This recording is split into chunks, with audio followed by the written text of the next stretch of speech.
Jalen Rose. I am David Jacoby. We are Jalen and Jacoby. What is it that we do? We give the people what they want. Jalen, we have the honor of being joined by one of the best guests we've ever had. Former mayor of Detroit, NBA Hall of Famer Dave Bing will be joining us later in the show, but we start the show with what was a pretty entertaining Monday Night Football game between two pretty bad teams. It took this drive, that completion, to Jacoby Myers, and this kick to beat the New York Jets that don't have a single win. Now, we've been talking about this year as sort of an audition year, a pivotal point in the career of Cam Newton. What have you seen from him thus far that has concerned you? Well, if they'd have lost to the Jets, boy, media would have slandered he and Bill Belichick's name all day, all week until they played another football game. And I came into this season feeling like even though the Patriots have limited weapons on the outside, Edelman's out, don't have a true run game consistently, that Cam would catapult himself back into the top 10 quarterbacks of the NFL, Jacoby, and I was wrong. Looking at his throws, some overthrows, some throws at the ground, some inaccuracies, and we know that Cam has dealt with some shoulder issues. We know he's dealt with COVID, so probably any of that can have an effect. And by the way, if you look at the lower 10 or 12 teams, yes, he could probably be starting for one of them. And by the way, the Jets were starting Joe Flacco yesterday. So there is a starting job for Cam. As long as he's rushing the way he's rushing and scoring the way he's scoring, second in the league in rush touchdowns. But as it relates to going to the Patriots, playing one season and then getting signed by a contender, at this point, based on his productivity, I don't see that happening right now. And we are only halfway through the season, so there's a lot of GMs watching his performance. But when you have Jake Luton and Garrett Gilbert starting at quarterback, there's a starting spot for Cam. But as you mentioned, it's probably not in one of those top-tier teams. But we're rooting for you, Cam, and he has improved ever since he got over COVID, which I think is something that we cannot overlook that you mentioned. Now, Jalen, you know I'm not going to move on to the next topic without celebrating a fellow Jacoby. This time it's Jacoby Myers. Jacoby Myers had himself a game. Cam just went back to Jacoby, back to Jacoby, back to Jacoby. And when they needed a real crucial play, guess who got the ball? Jacoby Myers. Now, I haven't repped for Jacoby the way I normally do for Jacoby's because he hasn't performed up to it, but he was great last night. I look forward to him in the second half of the season.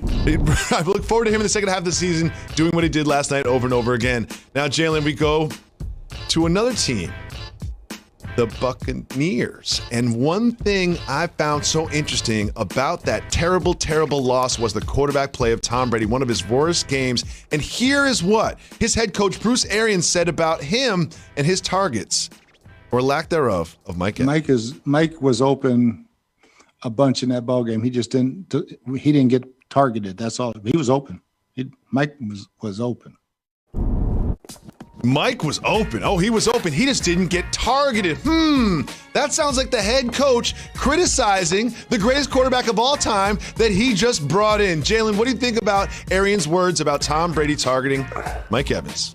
The song that was playing in my head was Nipsey, Grinding All My Life. And I was thinking playing sports my entire life. And what I see from the Bucs is going to resemble what we saw from the Clippers. They're going to come up short of expectations. This team will not win the Super Bowl, Jacoby. Just think about this. When you're Tom Brady and you decide to go to the Buccaneers, a lot of the reasons why you decide to go there, Bruce Arians has a history with great quarterbacks, Godwin and Evans on the outside. Once you get there, they're like, all right, embrace us, build us up, and show us how to get some of that 6-time championship mojo.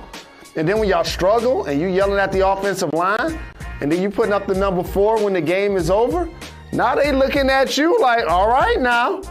And Mike Evans like, okay, so you brought in Gronk, you brought in AB, we needed to sign Fournette. I was an all-pro before Tom Brady got here. As a matter of fact, the phone is ringing. It's Mike Evans' crew.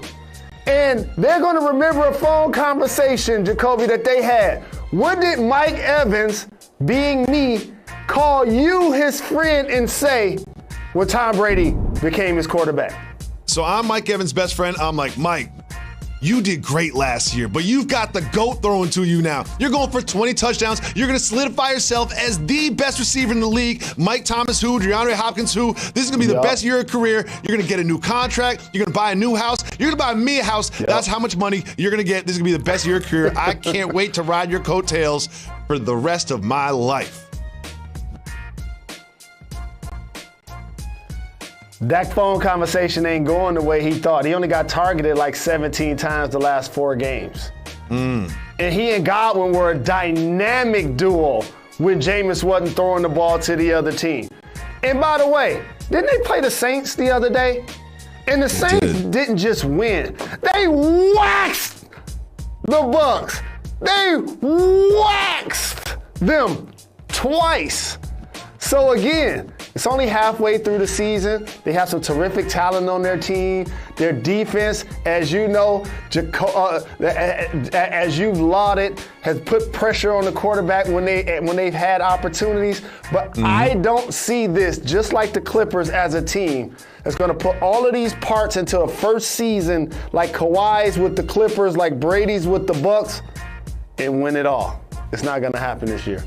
One dynamic I love about this is Tom Brady is famously hard on his teammates. He expects the most from everyone around him. We've seen the videos. We know his reputation. And I can't wait to practice on Tuesday where they're looking, oh, you're going to yell at us now, Tom? After that game? You're going to yell at us? You're going to yell at us now, Tom? Because we saw what you did out there. That's kind of on you, not us this time. You're going to yell at us now, Tom?